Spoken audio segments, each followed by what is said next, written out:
Bonjour mesdames et messieurs, bienvenue à ce nouvel épisode de votre balado automobile Gotchard. Cette semaine, on a une émission particulièrement chargée parce qu'on a une tonne de sujets, mais pas nécessairement des sujets très longs et pas nécessairement des sujets toujours très brillants.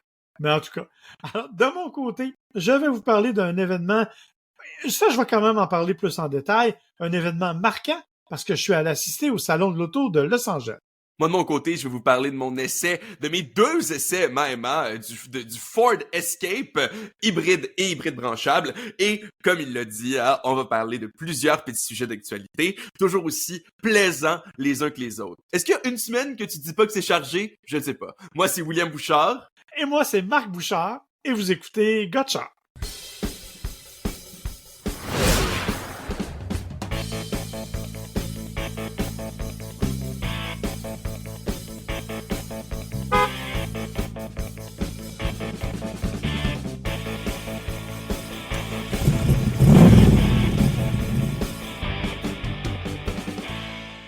Alors oui, c'est vrai qu'on a toujours des émissions assez chargées parce que, euh, mais j'avoue que cette semaine, c'est un cas. Parce que, objectivement, si on prenait tous les sujets individuellement, il y en a probablement une douzaine. Alors, à un moment donné, ça, au minimum. C'est vrai, c'est vrai. Mais des fois, on a des discussions plus longues sur un sujet, des fois, on a des petits débats. On verra, peut-être qu'il y en aura aussi aujourd'hui, parce que, honnêtement, je suis pas nécessairement d'accord avec tout ce que tu as dit hors d'onde avant l'émission. Donc, on verra bien. On aura l'occasion. Moi, de mon côté, je l'ai dit, je suis allé visiter le Salon de l'Auto de Los Angeles. Je sais pas si ce que j'ai apprécié le plus, ce sont les 25 degrés ou les voitures que j'ai vues là-bas. Mais j'avoue que j'ai trouvé que le salon, mon cœur était partagé avec ce salon-là. C'est un salon que j'aime beaucoup, Los Angeles, traditionnellement. Un salon qui est vraiment bien fait, où il y a plein de nouveautés, plein de toutes sortes de trucs. Cette année, comme c'est le cas de plusieurs salons, il y avait des absents.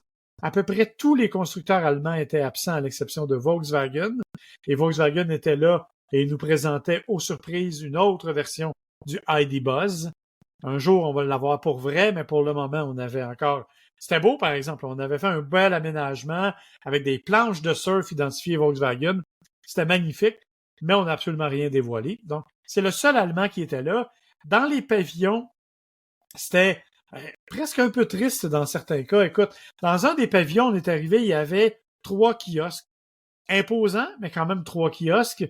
Il y avait Ford qui vraiment occupait une grande surface de plancher avec notamment une piste d'essai du Ford Bronco à l'intérieur, incluant avec une petite montagne d'acier.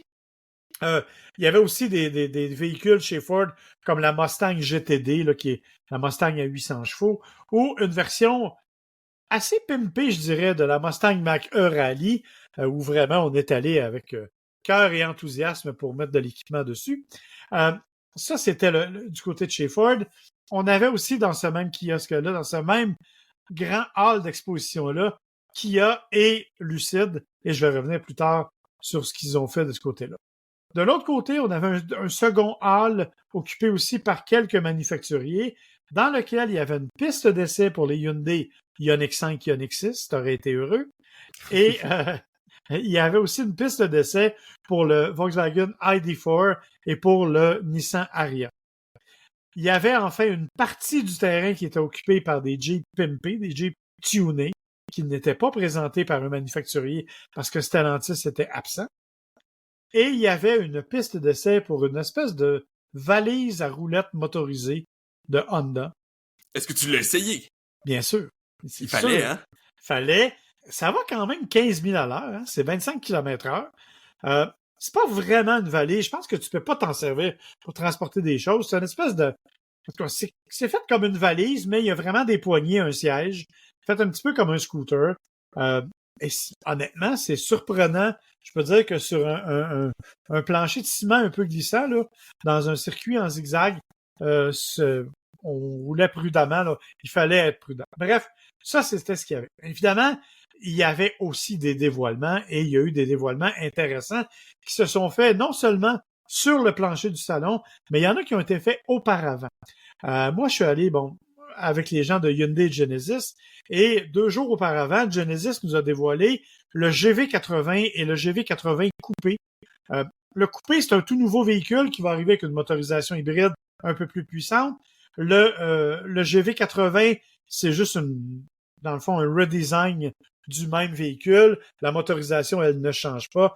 Des véhicules qui sont absolument magnifiques au niveau du style. On a vraiment fait un excellent travail au niveau du style, même si, faut l'avouer, le GV80 fait un petit peu vieillot à mon goût. Mais c'est peut-être parce qu'on commence à être trop habitué à le voir. Mais on a gardé des éléments de signature de ce que Genesis nous propose. Là. Des phares à 2 niveaux, là, de 2 lignes, ça c'est magnifique. Une calandre dessinée, des nouvelles entrées d'air, un intérieur qui a été repensé, refait aussi. C'est vraiment beau. Donc, vraiment, un beau truc. Est-ce que ça méritait tout un dévoilement de cette nature-là? Tu sais, ça s'est fait dans une résidence privée. Là. On a fait l'événement dans une résidence privée qui était, je dois l'avouer, scandaleusement dispendieuse. Et je pèse mes mots, là. La maison, elle est à vendre, si jamais ça t'intéresse, pour la modique somme de 65 millions de dollars US. Ah! Donc, 90 millions. Je sais que c'est ton budget de la semaine, mais pas le mien. Et non, mais avec notre podcast, hein? Ben oui, on fait tellement d'argent. Donc, c'est 90 millions de dollars canadiens, une résidence qui est absolument spectaculaire, vitrée, qui est dans la montagne de Bel-Air. Honnêtement, avec des voisins qui sont collés, avec à peu près pas de terrain, sinon une vue sur un canyon. C'est beau, là. Je peux pas dire que c'est laid, mais la partie que moi j'ai préférée, bon, ça va te trahir un peu mes intérêts, là. Il y a une espèce de cellier qui peut contenir 1500 bouteilles. Bien sûr, le cellier. Ah, mais tu m'as montré les photos, puis je suis obligé d'admettre qu'il c'est quand même un très beau cellier. Mais tout ça pour dire, on s'entend que ça a plus rapport avec les chars, là. On s'entend que là, rendu là, ça a plus rapport avec la Genesis, là. Ben oui, en fait, ce qu'on voulait nous montrer, c'est que Genesis s'associe donc dans un niveau de très haut luxe. C'est un peu l'association qu'on a voulu faire. Donc, écoute, on a présenté ce véhicule-là. Mais bon, honnêtement, il aurait pu le présenter ailleurs, puis c'était correct. Et pourtant, autant j'apprécie Hyundai, hein, puis j'aime le design, puis tout le monde le sait, j'aime l'Ioniq 5, l'Ioniq 5N, là, hein, ça va être fou. On en a pas parlé à l'émission encore, tantôt, mais en tout cas, ça va être fou. Mais tout ça pour dire, Genesis, c'est pas tant mon bag, hein, comme on dit, si tu me passes l'expression. Mais ils ont des magnifiques véhicules. Là. Moi, cette semaine, je suis en train d'essayer le GV70 électrifié, puis honnêtement, ça va super bien. Mais, effectivement, là, on a voulu vraiment s'associer. L'an passé, on avait fait un dévoilement à Malibu, tu te rappelleras, sur le bord de la plage. On avait dévoilé un concept. Là, je trouve qu'on est allé assez loin cette année, mettons, avec on aurait pu faire quelque chose de plus tranquille, ça aurait été pareil, mais de toute façon, tout ça pour dire que le véhicule, lui, il est là, la motorisation n'a pas changé, et le coupé, ben, il promet, lui, d'être intéressant, parce que, justement, il est un petit peu plus puissant, et un style coupé, donc ça vient chercher un élément différent, là, au niveau du dynamisme, au niveau du look. C'est sûr que, regarde, on n'est pas dans des grandes différences, là, on pense qu'il va y avoir 429 chevaux contre à peu près 405 pour la version traditionnelle. Non, GV80, tu vois, il y a 375 et l'autre va avoir 409. Donc, on n'est pas dans quelque chose d'extrêmement différent. Par contre, il va y avoir une hybridation légère qui va aider. L'autre élément qui a été dévoilé en dehors du salon, mais aussi au salon, et là, bien entendu, c'est pour te faire plaisir, c'est la Ioniq 5, mais en version N. Ben oui, hein, je veux dire, j'ai pas pu me retenir d'en parler, même avant que t'en parles. Écoute, c'est un monstre incroyable de puissance. Ça n'a aucun sens. Écoute, tout a été pensé dans cette voiture-là. On sait que les N, ça existe. D'ailleurs, tu en as déjà essayé. Tu as essayé le Kona, tu as essayé l'Elantra N. Il y avait le Veloster N aussi auparavant. Donc, ce sont des véhicules qui étaient dus pour la performance. Mais quand on parlait des véhicules à essence, on parlait de performance avec 275 chevaux. Dans le cas de la Ioniq N, on parle de 641 chevaux. Ouf! Ouais. Un peu plus fort, ça. Ouais, en fait, c'est 621, mais il y a le petit bouton boost là, que tu connais bien, que tu aimes bien, qui donne un surplus de 20 chevaux pendant 10 secondes. Ça te permet d'atteindre 641 chevaux. Mais ce n'est là qu'un des éléments du véhicule. Tout a été repensé. Oui, l'aérodynamique un peu, même si on n'a pas touché la silhouette un peu carrée. Bonne nouvelle, il y a maintenant un essuie-glace à l'arrière de la voiture. Enfin. Parce que l'autre en avait pas, fait que c'est une bonne nouvelle. Mais ils ont toutes sortes de systèmes différentiels qui ont été faits pour la course. Un système qui est là pour moduler la température de la batterie quand tu es sur la piste pour essayer d'augmenter un peu l'autonomie, parce qu'évidemment, c'est plus exigeant pour la batterie. Il y a toutes sortes de systèmes qui portent le nom N, là. Le N Green Boost, dont je t'ai parlé tantôt, qui donne 10 secondes. Le N Torque Equalizer. Bref, Optimizer plutôt. Equalizer, c'est pas la même chose. Non, c'est ça, c'est 10 motos. Plus de musique. 10 motos. Fais pas des jokes de François Pérusse, là. On n'a pas le temps pour ça. Alors, donc, il y a vraiment l'optimizer et le kick drift, donc, qui sont des systèmes qui te permettent de faire littéralement des dérapages contrôlés, même avec une voiture électrique. Il y a une transmission qui simule des rapports, même si c'est pas une vraie transmission. Donc, tu sais, on a vraiment misé sur la totale pour la Ioniq 5N. Il n'y en aura pas des tonnes, c'est clair. J'ose espérer qu'on aura l'occasion de l'essayer. J'aimerais beaucoup. Ben, moi aussi. Mais évidemment, c'est vraiment un véhicule particulier. Mais chez Hyundai, on avait gardé un beau dévoilement pour le salon lui-même. Ça avait déjà été dévoilé en Europe, en Corée plutôt qu'en Europe. Mais on a présenté le Hyundai Santa Fe. Et là, si vous n'avez pas vu les photos du nouveau Santa Fe, allez voir ça. Vous allez voir, on n'est pas du tout dans le même monde de ce à quoi on pourrait s'attendre. On parle d'un véhicule qui est carré. Les gens le comparent au Land Rover Defender quand on regarde le look. Un véhicule qui arrive en motorisation hybride de série avec un moteur 1.6 turbo et une motorisation hybride. Il y aura un moteur 2.5 qui va arriver dans les versions les plus haut de gamme. Il y a vraiment des affaires cool qui ont été faites. Entre autres, les phares sont faits en forme de H. Bon, pour Hyundai, bien entendu, mais ça donne un look particulier. À l'arrière, la façon dont le haillon a été dessiné, on a écarté les lumières, on les a mis surtout dans la partie basse. Pourquoi? Pour avoir le maximum d'espace de chargement à l'intérieur du véhicule. On a une version XRT, qui est une version qui est plus axée vers le hors-route, avec une garde au sol un peu plus élevée. Bref, on a complètement repensé ce véhicule-là. On est dans un autre monde. Troisième rangée optionnelle, donc on est vraiment dans quelque chose d'assez différent. Et il y a même un petit bidule qui est une poignée qui est logée en haut dans la carrosserie, si tu veux, au niveau du siège arrière, mettons, en haut du pneu arrière. OK? C'est vraiment une poignée rétractable qui est conçue pour que tu puisses t'accrocher. Quand tu t'accroches après, tu peux mettre le pied sur le pneu et te soulever en t'agrippant. Ça te permet d'avoir un accès facile au rail de toit, parce qu'on estime que les gens qui vont utiliser le Santa Fe vont être des gens qui vont faire du plein air, donc ils vont avoir besoin d'aller accrocher des vélos, des kayaks, tout ce que tu voudras sur le toit. Donc, on a mis une poignée exprès pour aller se rendre là facilement. C'est des détails, tu me diras, mais c'est un détail qui démontre bien quelle est la mission qu'on a voulu donner à ce Santa Fe-là. Évidemment, j'ai hâte de l'essayer. Je l'ai pas encore fait, mais j'ai bien hâte de l'essayer parce moi, je l'aime beaucoup, là. Je le trouve très, très joli. Dans les autres nouveautés, Kia EV3, EV4, des véhicules électriques qui ont été dévoilés, un petit berline un peu plus sportive, un autre petit VUS. On en a déjà parlé à l'émission, en plus. Hein. C'est ça. Là, on a confirmé leur arrivée en sol canadien, en sol américain. Donc, les deux. Donc, c'est une bonne nouvelle parce qu'effectivement, ça va des véhicules peut-être de plus petit format qui risquent d'être abordables au sens large. Dans la catégorie. Ouais, c'est ça. Au sens large du terme. On a aussi présenté un Kia Sorento qui a été remanié lui aussi, repensé, redéveloppé. Nouvelle technologie. Pas de changement de motorisation en revanche, mais nouvelle technologie de ce côté-là. Du côté de chez Subaru, tes amis, on a présenté le nouveau Subaru Forester. Écoute, il est beau, là. Il n'y a pas vraiment de grandes modifications mécaniques non plus. Comment je pourrais dire? Il est beau, mais il est pas... Il n'y a rien de particulier, mettons.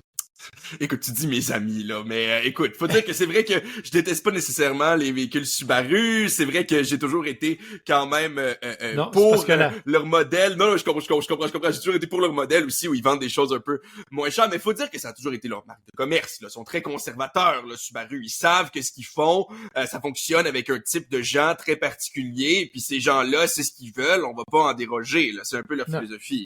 effectivement. Puis dans ce cas-là, c'est exactement la même chose.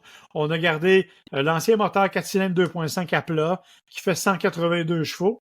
On en a perdu 2 par rapport à la dernière génération. Une nouvelle CVT, dit-on, qui est moins bruyante. On verra. Un intérieur qui a été remanié. Un écran d'infodivertissement un peu plus grand pour 11,6 pouces dans certains cas. Apple CarPlay, Android Auto sans fil, ce qui va faire ton bonheur. Bref, quelques éléments de changement, mais rien de très, très radical, faut le dire. Donc, ça c'est assez évident. Et parmi les autres dévoilements, ben, il y a eu le Lucid Gravity. Le Lucid Gravity, ben, on le sait, Lucid, on en a parlé, là. On a parlé des Lucid Air, qui sont les berlines 100% électriques. La Lucid Gravity qui est arrivée, qui est un VUS avec une autonomie, dit-on, de 700 km, une capacité de recharge, 320 km de recharge en 15 minutes à peine. Bref, la totale, le grand luxe, prix de départ, 80 000 US. Bah, c'est pas Encore. si pire que ça, hein, quand Non, on pense que c'est effectivement. lucide. C'est ça. Alors, on verra, mais bon, mais ça a été définitivement le Lucid Gravity qui a été la vedette du salon, là. On a essayé d'être seul avec le véhicule, on n'a jamais été capable. Il y avait toujours du monde là. Petit détail, il y avait aussi d'autres éléments, d'autres véhicules qui ont été présentés au salon de Los Angeles, notamment la collection de Kevin Hart, le comédien qui tripe sur les vieux muscle cars, mais qui les reprend et qui les restaure au goût du jour en utilisant fibre de carbone, chrome et tout ce que tu voudras. J'ai d'ailleurs eu un petit pincement au cœur en voyant un Dodge Challenger d'origine qui avait été complètement refait. J'avoue que c'est moins mon genre. Il y avait quand même des reproductions intéressantes, dont la Batmobile. Mais la Batmobile originale de la série où quand Batman donnait un coup de poing, ça écrivait paf. Là. Tu sais, la série Adam télé West, là, oui, les années ouais, 60. de mon enfance. Bon, mais la C'est ce Batmobile, que j'ai elle dit, était... les années 60, hein. Vous pouvez pas voir la vidéo, mais il y avait une marque de non-respect. Mais sérieusement, il y avait la Batmobile, y avait-tu d'autres choses comme ça? Il y avait la Mystery Machine, qui est un classique. Il y avait toutes sortes d'autres véhicules, incluant une TG 500 Tiger, que je connaissais pas, qui est un modèle 1958. Un tout petit véhicule dans lequel je ne fit pas, malheureusement. Et pour les amateurs de Fast and Furious, il y avait aussi la fameuse Pontiac Fiero du film numéro 9, dans laquelle deux des héros de Fast and Furious, dont j'ignore totalement le nom parce que j'ai arrêté de les écouter au deuxième. Au Fast and Furious 9, ils s'en vont dans l'espace, croyez-le ou non, dans une Pontiac Fiero. Ils s'en vont dans l'espace. Oh. Non, moi non plus, tu remarqueras que je les ai pas regardés, là, hein. Ils s'en vont dans l'espace. Et bien. Ouais. Dans une Pontiac Fiero. C'est déjà une Pontiac Fiero. Tu rentres au coin de la rue, c'est un exploit. Mais bon, là, ils s'en vont dans l'espace. Et la Pontiac Fiero, elle était là. Je me suis assise à l'intérieur. Donc, ça aussi, ça faisait partie des éléments de Los Angeles. Bref, un salon qui était quand même intéressant, mais avec moins de nouveautés que ce à quoi on est habitué. Quand même, un salon qui vaut toujours le détour. Moi, j'aime le salon de Los Angeles, je l'ai dit, je le répète. Il y avait aussi une autre chose dont je veux te parler, c'est le Robotruck. OK? Et là, ça n'a rien à voir avec un truc robotisé, là. Ce qu'on a fait, en fait, c'est que, tu remarqueras, en fait, le vrai nom, c'est Robotruck 1T. C'est une compagnie qui s'appelle iTex, une compagnie californienne, je pense.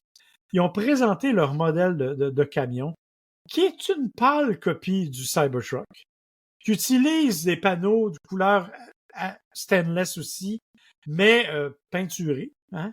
Tellement que quand on s'approchait, ça sentait la peinture en canne. C'est même pas une blague. Les panneaux de carrosserie sont séparés par à peu près 2 pouces entre chacun. L'intérieur, c'est un vieux camion GM des années 2000. Bon, on dit qu'on est en train de le peaufiner, qu'il manque un peu d'éléments d'engineering, mais si vous voulez le réserver, il est disponible pour $100 US. Vous pouvez réserver votre copie du Robotruck 1T. Euh, bon, Robotruck, Cybertruck, le nom est proche. 1T, Rivian 1T, ça te rappelle quelque chose. Donc, comme tu vois, on s'est largement inspiré de ce qui se fait ailleurs. Reste à voir si jamais ce véhicule-là va voir le jour. En tout cas, j'ai été impressionné, mais pas nécessairement positivement par le dit véhicule. Et j'ai vraiment retenu mon souffle parce que c'est pas une blague. Ça sentait vraiment la peinture en canne. Le monsieur nous a dit que ça faisait 3 mois qu'il faisait des essais sur route. Je suis pas sûr que j'aurais osé sortir de la cour avec moi. Tellement les panneaux avaient l'air tout croche, tellement ça avait l'air fait à la main. Évidemment, tu me diras c'est un prototype, là, mais on va leur souhaiter que ça fonctionne. Malgré tout, je pense que les prototypes peut-être pourraient être légèrement mieux peaufinés, mais bon, regarde, je suis pas... Non, mais en tout cas, bref, fallait que je t'en parle. J'avoue que ça m'a un peu marqué de mon côté. Voilà, alors c'est pas mal ça qui était le salon de Los Angeles. Non, j'ai oublié 2 véhicules, mon Dieu. 2 véhicules importants d'ailleurs. La Toyota Camry qui arrive en version hybride de série maintenant avec une nouvelle partie avant. Rien de remanié. Et l'autre, c'est la Toyota Crown Signa. La Toyota Crown, on en a déjà parlé. C'est une grosse berline hybride qui est vendue chez nous. Là, elle arrive en version familiale. Littéralement, ça a l'air d'un station. C'est un concurrent au Subaru Outback. Et honnêtement, je trouve ça intéressant. C'est bien et l'intérieur est vraiment luxueux. À mon avis, la Toyota Crown Signa va marquer la fin de la Crown elle-même et du Toyota Venza qui se vend absolument pas. Alors, je pense que là, on aura un autre véhicule. Donc, véhicule important aussi qui a été présenté là-bas avec la Crown Signa. Ceci étant dit, mon cher William, toi, de ton côté, tu as fait l'essai de véhicules plus standards, mais quand même intéressants, les Ford Escape dans leur version hybride. Oui, c'est ça, les 2 versions hybrides différentes. Puis oui, je trouve ça important hein, parce que il y a pas mal plus de gens qui nous écoutent, selon moi, qui vont être intéressés par le Ford Escape que par le Lucid Gravity. Là, soyons très honnêtes là-dessus. Premièrement parce que ça risque d'être dans les cordes un peu plus de Monsieur et Madame tout le monde, mais aussi parce que le prix est pas mal plus abordable. Puis je trouve ça important qu'on parle pas juste des BMW de ce monde-là, même si on aime bien ça dans les dernières semaines. Ben effectivement, j'ai essayé les 2 versions hybrides, c'est-à-dire la version hybride là, standard, mais aussi la version hybride rechargeable ou PHEV, là, ça se peut que je le dise pour les puristes, là.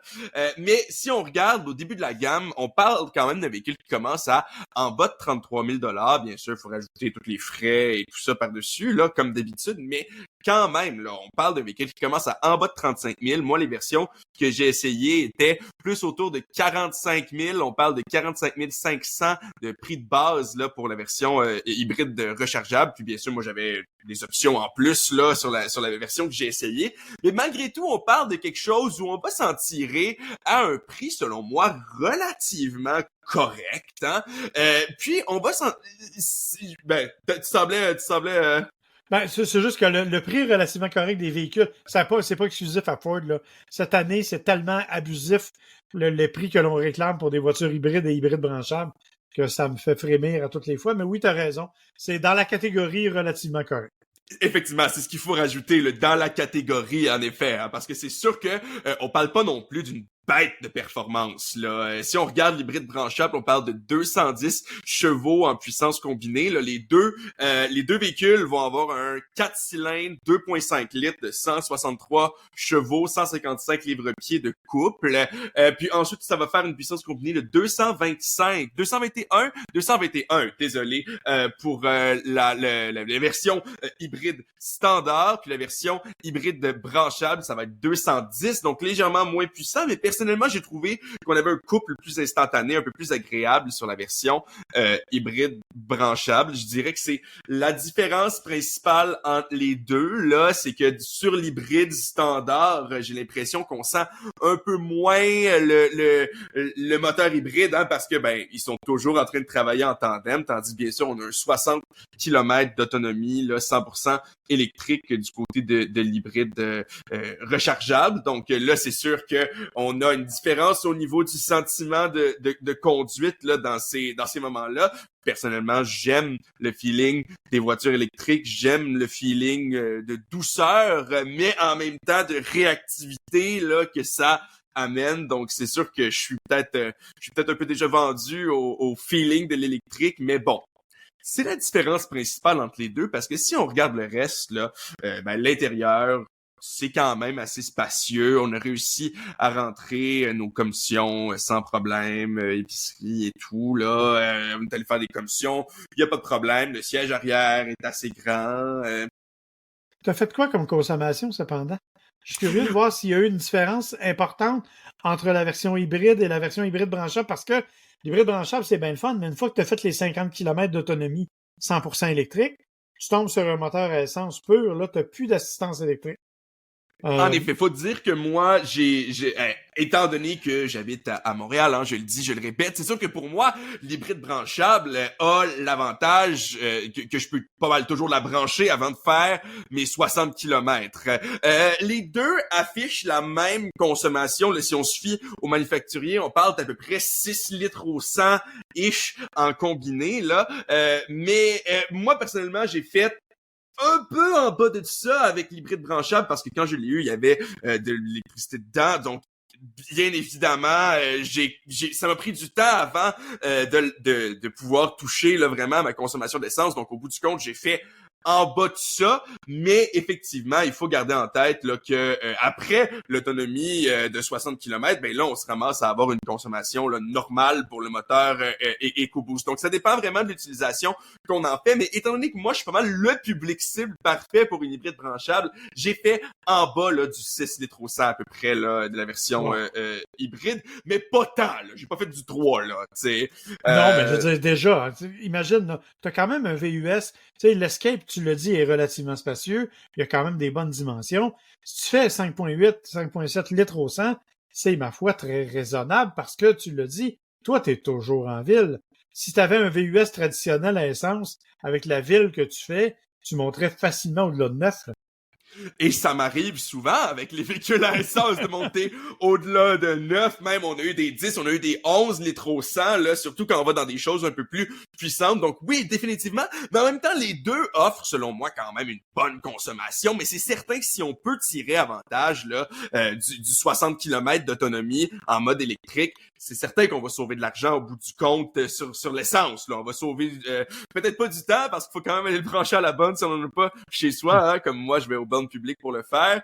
Mais c'est sûr que au bout du compte, à la pompe, situé à 1 km de chez vous ou littéralement presque à une station de métro de chez vous si on prend la borne rapide. Ça c'est pour la borne rapide. Il y a une borne publique juste à côté, mais une borne rapide, oui, effectivement, il faut faire une station de métro, mais c'est pas grave. Moi, je l'ai toujours dit. Moi, je trouve que ça va bien les bornes rapides parce qu'on n'a pas besoin de l'avoir à côté de chez soi. Là. Nous, on a été aux bornes rapides, on va faire des commissions à côté, on revient 1 heure plus tard en pleine. Là. En tout cas, moi, j'aime bien ça, le système qu'on a, et j'ai pas eu de problème là au niveau de la recharge et tout ça. Et bien sûr, on peut le faire chez soi. Dans tous les cas, le système, le Sync 4 à l'intérieur, gros écran, 13 pouces, un peu trop gros tant qu'à moi là, parce que 13 pouces dans un char, c'est quand même beaucoup, hein? Écoute, il y a maintenant des véhicules qui proposent jusqu'à 38 pouces d'écran. 13 mais pouces. Cadillac XT4, là, avec ses 33 pouces d'écran 9K, déjà 9K, ça existe pas, désolé Cadillac. Mais bon, écoute, on pourra en parler longtemps, c'est pas ça le débat qu'on va avoir aujourd'hui, là, mais quand même, Android Auto, Apple CarPlay, Alexa, toutes les choses, là, qu'on peut s'imaginer. Moi, j'ai trouvé qu'elle est quand même bien, assez rapide pour connecter mon téléphone, c'est ce que je remarque de plus en plus. Il y a beaucoup de systèmes qui prennent plusieurs minutes avant d'être capable de te connecter, tandis que là, le Sync 4, j'ai trouvé qu'il était très rapide. Comme on a dit, niveau consommation, pas grand-chose à dire. À l'intérieur, écoute, là, il y a pas les sièges ventilés puis la fonction massage, là. On parle pas des véhicules de luxe qu'on a mentionnés dans les dernières semaines, mais j'ai pas grand-chose à dire. Donc, d'un côté, c'est un peu une bonne chose, si j'ai rien à dire, parce que ça veut dire qu'il fait amplement le travail. C'est un véhicule que je pense que je recommanderais à monsieur, madame, tout le monde, qui veut juste là, quelque chose pour se déplacer, assez spacieux, pas trop cher en termes de, bien sûr, de prix de vente, mais aussi après, là, si on prend la version électrique, si on aime ça, pas trop cher non plus avec l'essence. Donc, écoute, est-ce que on se roule à terre sur la performance et le luxe? Non. Est-ce que c'est un véhicule qui est acceptable pour, je crois, 99% des usages? Oui, absolument, puis je le recommanderais là, sans problème. Mon Dieu, c'est bien. Je suis favorablement impressionné de ta critique. Faut quand même aussi, j'ai été surpris. Oui, je comprends. Précisons quand même le prix, là. Si on regarde, là, les premiers hybrides partent à peu près à 40 000 $. Et si tu prends l'hybride rechargeable, on est à peu près à 46 000 $. Oui, 45 500, là, quelque chose comme ça, plus les frais, bien Oui. sûr, tout ça. Écoute, c'est pas une première voiture, là. Je pense pas que c'est ce qu'on va aller s'acheter en sortant de l'école, là. Mais, justement, pour monsieur, madame, tout le monde, qui va avoir une carrière, un emploi, un bon revenu, écoute, moi, je pense que c'est quelque chose où on va avoir des avantages.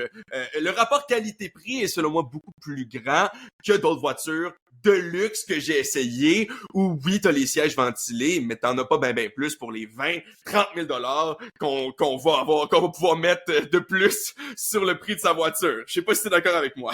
Tout à fait d'accord avec toi, mon cher. Écoute, avant de passer à d'autres sujets, peut-être entre autres sur l'usage du klaxon et autres nouvelles en rafale, il y a deux éléments dont je veux te parler parce que il y a deux trucs dont je fais l'essai cet hiver, dont on aura l'occasion de reparler au cours de des prochains épisodes. Le premier, ce sont des pneus d'hiver, OK? On le sait, 1er décembre, c'est obligatoire au Québec. Cette année, on met à l'essai des pneus Canadian Tire qui s'appellent Winter Edge 2. C'est particulier parce que ces pneus-là, bon, comme tu t'en doutes, Canadian Tire ne fabrique pas ses propres pneus. Ils les font fabriquer. Et dans ce cas-ci, c'est des pneus qui sont fabriqués par Hankook.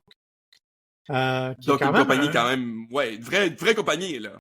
bien établie. Évidemment, ce sont des pneus, ben, pour le moment, qu'on a fait installer il y a 2 semaines. En passant, écoute, je ne vais pas faire de pub, là, mais le service qu'on a eu chez Canadian Tire a été exceptionnel, je dois le préciser. Ceci étant dit, on aura l'occasion de les essayer au cours des prochaines semaines. Un jour, il va y avoir de la neige chez nous aussi. Actuellement, il n'y en a pas. Donc, pneus qui, jusqu'à maintenant, s'avèrent intéressants, mais qui sont, on doit le dire, là, à peu près en concurrence avec les Michelin XS. Donc, des pneus qui sont quand même de bon niveau, de bonne qualité. Là. C'est pas des pneus qu'on achète à rabais quelque part. Là. Ce sont des pneus de premier niveau, pneus de première qualité. Donc, on aura l'occasion d'y revenir. Ça, c'est un des éléments qu'on va tester cet hiver. Deuxième élément qu'on va tester cet hiver, ça s'appelle iTech. ITEKT. C'est en fait un revêtement de nanocéramique que l'on met dans le pare-brise avant du véhicule pour que l'eau perle. Il existe déjà d'autres traitements du même genre, les Aquapel et tout de ce monde, qui ont une durée de vie, qui fonctionnent assez bien, mais qui ont une durée de vie assez limitée. Or, on nous dit que le high-tech est là pour 1 an, et il est définitivement plus compliqué à installer que les autres. On peut le faire soi-même. Il y a une petite vidéo explicative. On passe un petit coup de sablage, on nettoie tout ça avec des produits de nettoyage précis, de l'alcool et tout.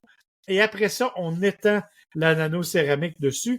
Écoute, ça a pris un petit peu plus de temps à faire. J'avoue que j'ai été aidé par quelqu'un qui était plus manuel que moi. Je dois le dire. C'est plus lui qui l'a fait, le moins honnête, là, pour moi. Mais, donc, c'est lui qui l'a fait. Sauf que jusqu'à maintenant, les résultats sont impressionnants. Alors que des pluies traditionnelles d'automne, t'es même pas obligé de partir les essuie-glaces. L'eau perle littéralement, elle glisse. Quand il y a eu des petites journées de givre le matin, enlever la glace, c'était comme, ça se faisait facilement, presque sans gratter. Littéralement, tu vas presque le faire avec les gants. Donc, jusqu'à maintenant, c'est impressionnant. On va le tester cet hiver, bien sûr, pour voir si ça va toujours perdurer à des températures plus froides et combien de temps ça va durer. C'est un petit peu plus cher. Les aquapels qu'on fait à la maison coûtent aux alentours de 20 $. Ça, c'est aux alentours de 45 $. Mais honnêtement, jusqu'à date, les promesses sont tenues et on aura l'occasion d'y revenir, bien entendu, au cours des prochains épisodes. Mais je tenais à en parler là parce que c'est le début de l'hiver, c'est le moment de s'installer et c'est ce qu'on a fait avec ces deux produits-là. Moi, je t'avais dit que je te parlerais du klaxon parce que je suis tombé sur une nouvelle qui m'a un petit peu fait sourire, mais en même temps m'a un petit peu inquiété, qui provient des États-Unis, aux surprises. C'est que ils ont...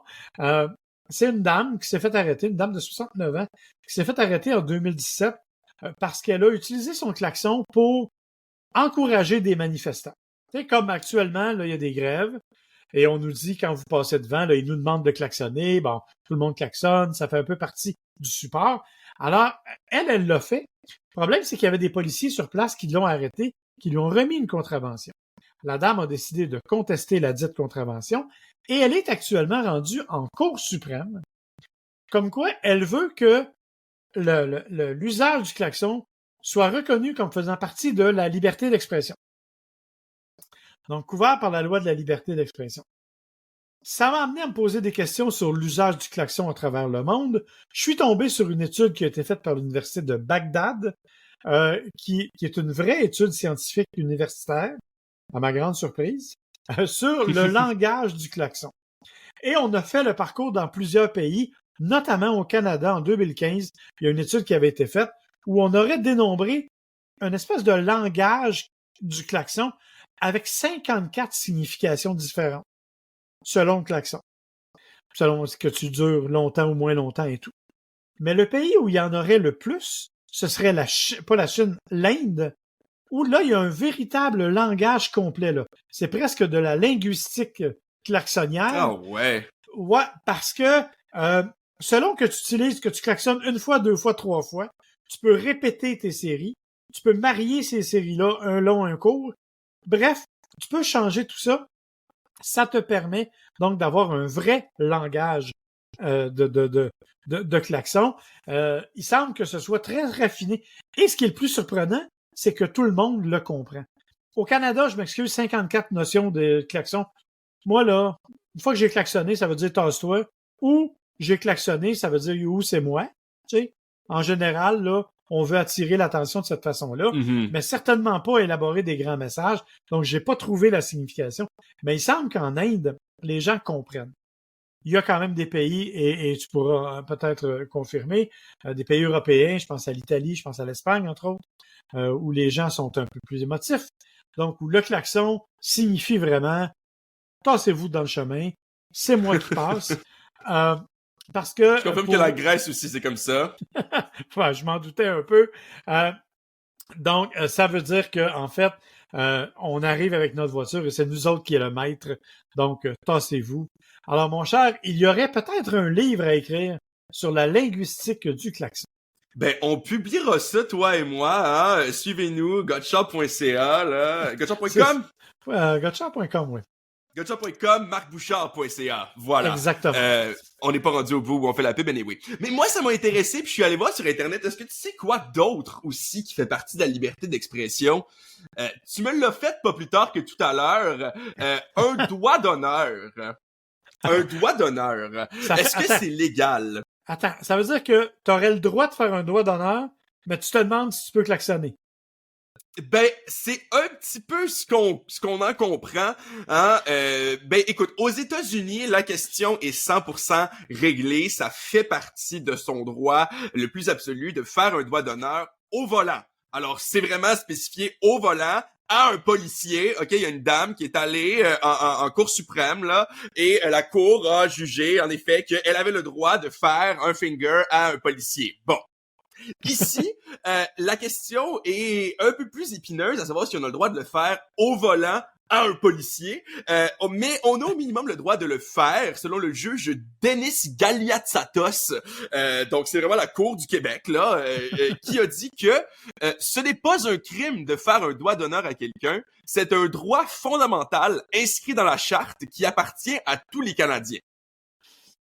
Bon, ben tu vois, j'ai exprimé ma liberté d'expression il y a quelques minutes.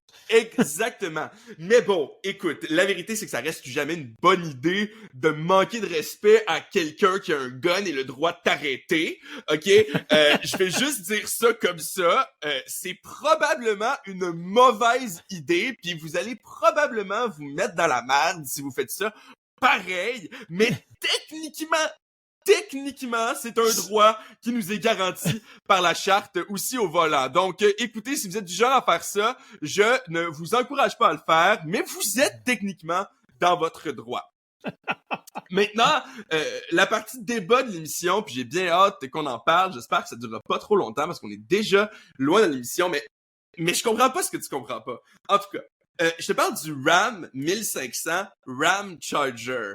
Et de ce que le PDG de Ram a dit. Donc, il a fait bien sûr un communiqué de presse dans lequel il dit avec une autonomie illimitée de la batterie électrique.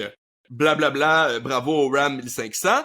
Et à la fin, il dit qu'il n'y a zéro besoin pour un chargeur public.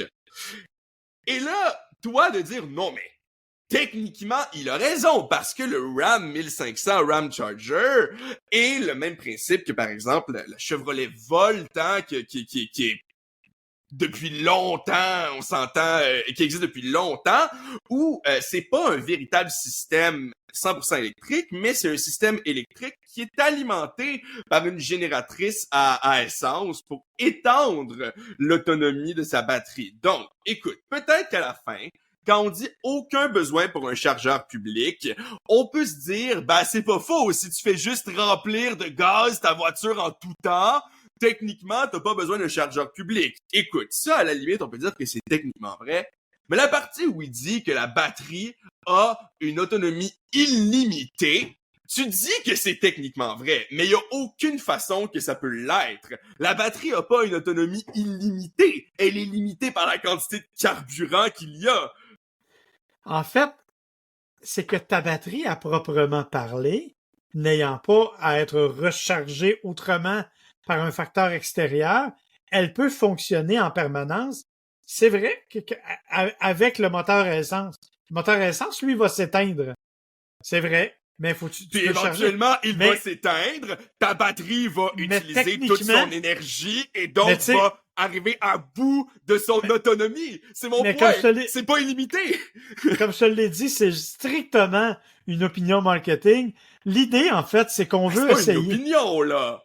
C'est un mot. Oui. Je veux dire, c'est de la fausse représentation, là. C'est pas vrai, là. C'est pas illimité. Il y a aucune façon que c'est illimité.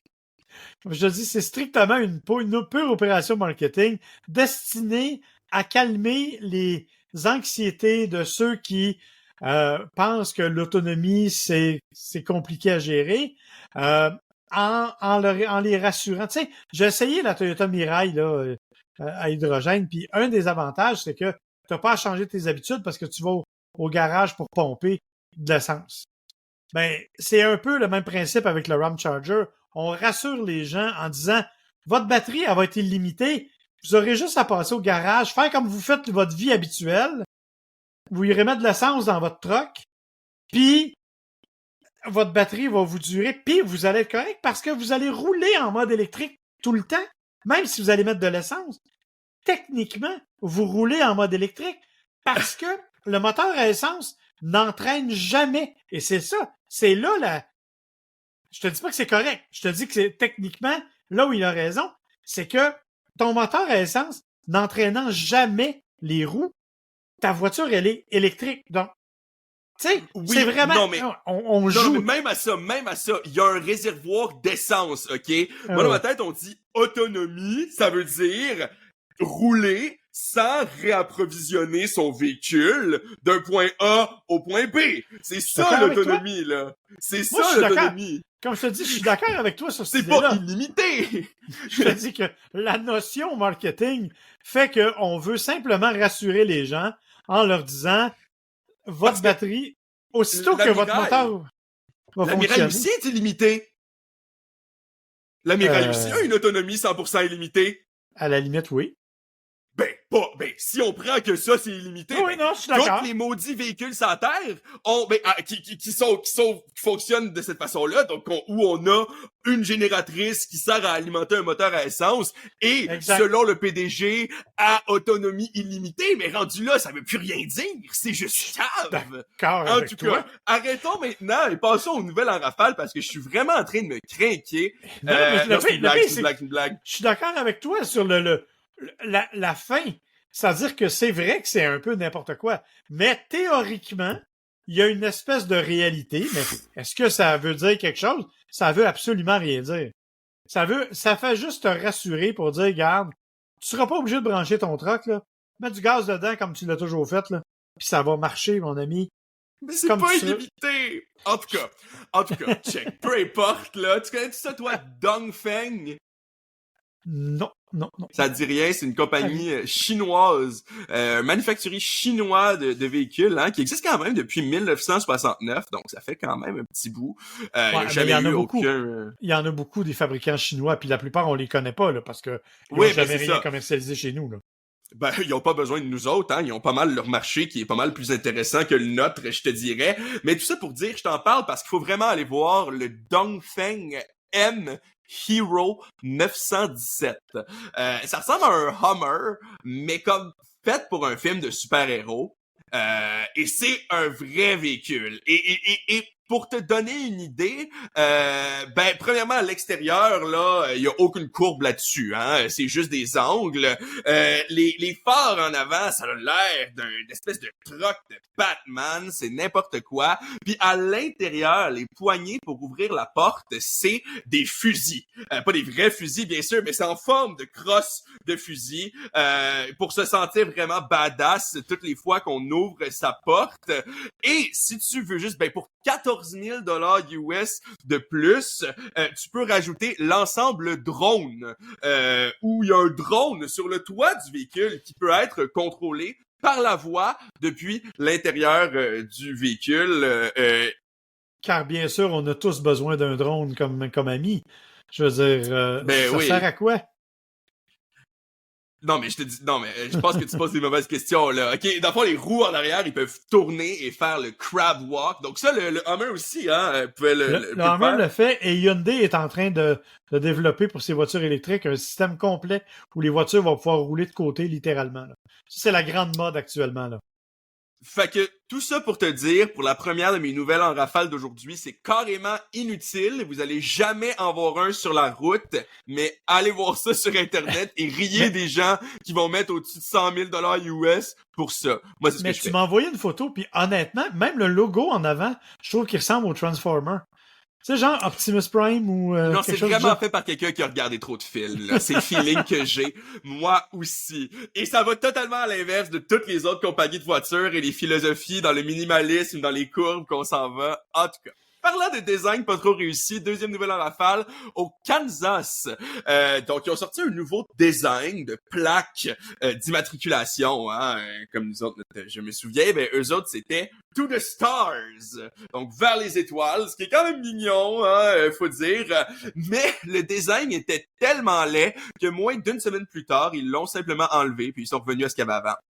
Et ils l'ont enlevé. Il y en avait Ils l'ont simplement retiré. Ben, j'imagine que pendant cette semaine-là, effectivement, c'était le design officiel, hein, mais on l'a tellement détesté que, ben, ils l'ont juste retiré, assez j'ai essayé rapidement. de mettre la main sur une plaque du Kansas. Ça va valoir une fortune chez les collectionneurs, ça. Lettre de même, on le sait pas. Maintenant, c'est en Nouvelle-Zélande. J'étais même en Nouvelle-Zélande. C'est une histoire de criminalité horrible, hein. Il y a un gars, propriétaire de restaurant, qui s'est fait voler son véhicule. Donc, okay. C'est terrible, hein. Il y en a beaucoup, malheureusement, là. Ben oui, c'est ça. 4 jours plus tard, qu'est-ce qu'il voit pas? Son char dans la cour de son restaurant avec une note dessus. Ah, je suis vraiment désolé, là, j'étais vraiment sous, fallait que je retourne chez moi. Merci de m'avoir laissé l'emprunter, je suis vraiment désolé. Ah, ça, c'est le principe. OK, je suis trop sous pour conduire mon char, fait que je vais prendre le tien, c'est ça? Je sais pas à quel point c'est vraiment mieux, mais bon, en tout cas. Puis je sais pas si là-bas on peut faire des fingers en conduisant sous le char de quelqu'un d'autre. Là, on rentre à plusieurs niveaux de légalité, là. Ça dépend si t'as klaxonné avant ou pas. Ah, voilà, c'est le petit message qu'il faut envoyer. By the way, je suis sous, je conduis le char de quelqu'un d'autre. C'est un des 57 messages. En tout cas, prochaine étape, on est en France, à Strasbourg, hein, donc on fait le tour du monde, une Renault Clio Campus. Tout petit char, là, je t'épargne les détails. Parqué sur le bord de la rue. Le propriétaire revient, il y a un gros trou dans le plafond de son véhicule. Donc là, la police pense au vandalisme, pense à toutes sortes d'affaires. Mais non, c'était une météorite. Une météorite qui a frappé la voiture directement. directement et a laissé un trou à peu près 2 pieds de large là dans le toit du véhicule. Encore une fois, allez voir la photo, ça vaut la peine. Le char est scrap, mais on va pouvoir réussir à le revendre sûrement pour pas mal plus cher qu'il valait au départ, simplement parce que c'est la voiture qui a été frappée par une météorite. C'est arrivé d'ailleurs avec une Chevrolet Malibu. C'est arrivé même principe là en 92, quelqu'un s'est fait frapper par une roche de l'espace et il a vendu son véhicule pour 25 000 US. Il a vendu la météorite pour 50 000 US. Donc il y a de l'argent à se faire avec ça. Faut juste être au bon endroit au bon moment. Ouais, chanceux ou malchanceux, ça dépend du point de vue. Si on n'est pas dans le char. Il me reste 2 petites affaires, là. Moi, je t'amène au Texas, dans un concessionnaire de voitures qui a eu malheureusement 350 000 de dégâts sur son inventaire par une meute de chiens sauvages. Attends, les chiens ont détruit des voitures? Avec leur bouche, effectivement, les vidéos sont là, ils ont installé des caméras vidéo et les chiens ont causé 350 000 de dégâts sur les véhicules en inventaire, là, arracher les portes, les pare-chocs, vraiment là, à grands coups de dents. Donc écoutez, faites attention à vos chiens. Dernier avertissement, et ça va marquer la fin là pour moi, ça nous vient encore une fois des États-Unis, du National Highway Traffic Safety Administration. Donc tout ça pour dire le monde de la sécurité routière, là, exactement, qui nous dit, est-ce que vous avez déjà vu ça, les genres de stickers qu'on peut mettre sur le logo de son véhicule sur son volant?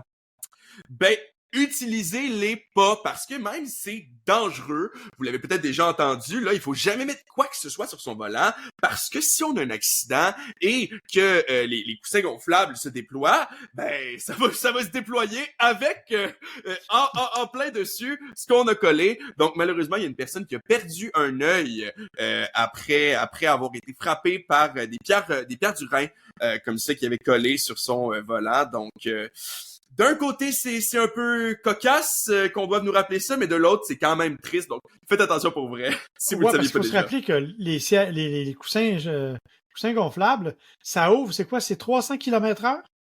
La vitesse de déploiement, à peu près. Et il y a plein de... Tu sais, les gens qui conduisent, puis les passagers ont les jambes sur le tableau de bord pour se détendre. Même principe. Et on ne fait jamais ça, là, parce que déployer à 300 km/h, là, ça arrive vite un peu, ça se peut que tu aies le genou dans le front plus vite que tu l'as envie. Mais j'avoue que les décorations, j'y aurais pas pensé. Alors, c'est à peu près, effectivement, 200 quelques km/h. On dit que c'est à peu près l'équivalent de rentrer dans un mur à peu près 30 km/h. Ouais. Écoute, pour avoir déjà eu un accident où le coussin s'est déployé, effectivement, c'est assez brutal comme contact.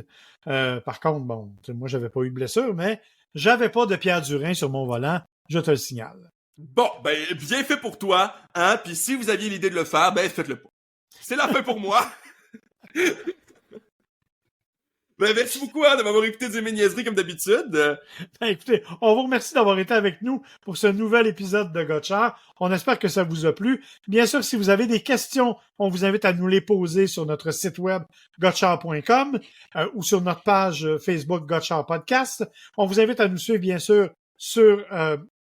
mon Dieu, c'est quoi? Sur TikTok, hein? J'ai fait un Gotchard. Oui, on a un TikTok, on a les Facebook, on a l'Instagram aussi, là, qui ici a pas déjà été créé au moment où on va poster l'émission, va l'être, là, dans les quelques prochains jours même, là, on est en train de mettre au point tout un nouveau plan de marketing web. Donc, vous devriez peut-être voir plus de nos post et c'est moi qui va s'en charger. Donc, si jamais vous avez quoi que ce soit à me dire, envoyez-le à moi. Hein, comme je l'ai dit, mon profil personnel aussi, William Bouchard. Ça va nous faire vraiment plaisir. Puis, j'ai bien hâte de te reparler au prochain épisode. Effectivement. Et on vous invite bien sûr, si vous avez aimé cet épisode, à vous abonner. On est disponible sur toutes les plateformes, Spotify, Apple CarPlay, Google Podcast, bien sûr. Envoyez-nous vos commentaires, mettez-nous des petites étoiles. Ça nous aide beaucoup au niveau du classement. Et écoute, au moment où on se parle, on vient de recevoir la rétrospective annuelle de Spotify quant à notre succès comme podcast et on a augmenté notre audience de 165%. au cours de la Wow, ben dernière merci année. beaucoup, j'étais même pas au courant. C'est vraiment une vraie surprise. Merci beaucoup à tout le monde. Alors, on est très heureux que vous soyez avec nous et on vous rappelle d'être prudent sur la route, mais de continuer à avoir du plaisir à nous écouter. Bonne semaine. Bye bye.